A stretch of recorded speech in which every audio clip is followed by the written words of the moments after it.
80 करोड़ की जनता को 5 किलो का चावल या 5 किलो का गेहूं, 1 किलो की दाल 80 करोड़ जनता को भारत सरकार ने पहुंचाने का काम किया।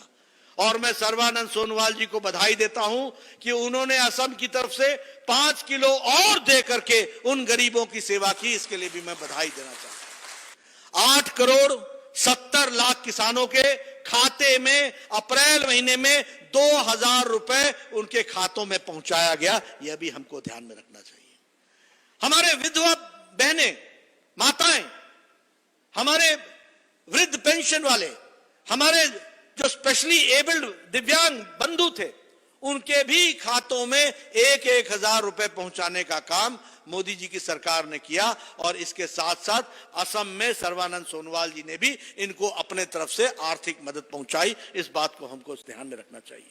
अपने विकास की कहानी में असम एक अपनी भूमिका अदा करेगा। सर्बानंद सोनोवाल जी के नेतृत्व में असम इस भूमिका को जरूर निभाएगा, यह मेरा पूरा विश्वास है। यह मैं आपके सामने कहना चाहता हूं। सात सजूली योजना के तहत आपने 2,500 से लेकर के 4,13,000 फार्मर्स को डिस्ट्रेस में आपने पैकेज दिया और इस तरीके से आपने सेवा की है। मुझे खुशी है कि असम की सरकार ने कोविड में बहुत अच्छा मैनेजमेंट किया। हेल्थ के दृष्टि से भी, इकोनॉमिक पैकेज के दृष्टि से भी, गरीब के साथ खड़े होने में भी आपने बहुत अच्छा काम किया है। इसके लिए मैं आपको बधाई देता हूं।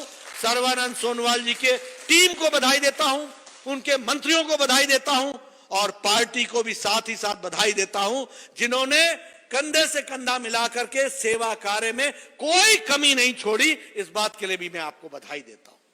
मैं स्वास्थ्य मंत्री था, मुझे यह सौभाग्य मिला सर्बानंद सोनोवाल जी से मिलकर, मोदी जी के आशीर्वाद से एक all India institute of medical sciences Guwahati में देना। यह भी हम कर पाए हैं, इसको भी हमको समझना चाहिए।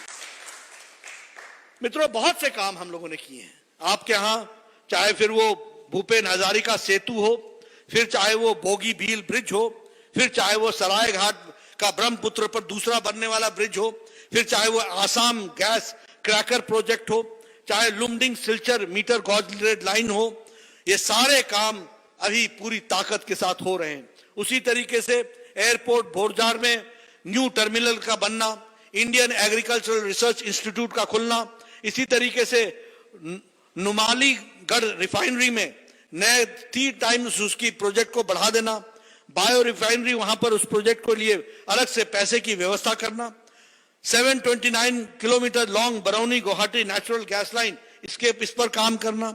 ऐसे बहुत से विकास के काम अभी मोदी जी के नेतृत्व में और सर्बानंद सोनोवाल जी के सहयोग से असम की धरती पर हो रहे हैं।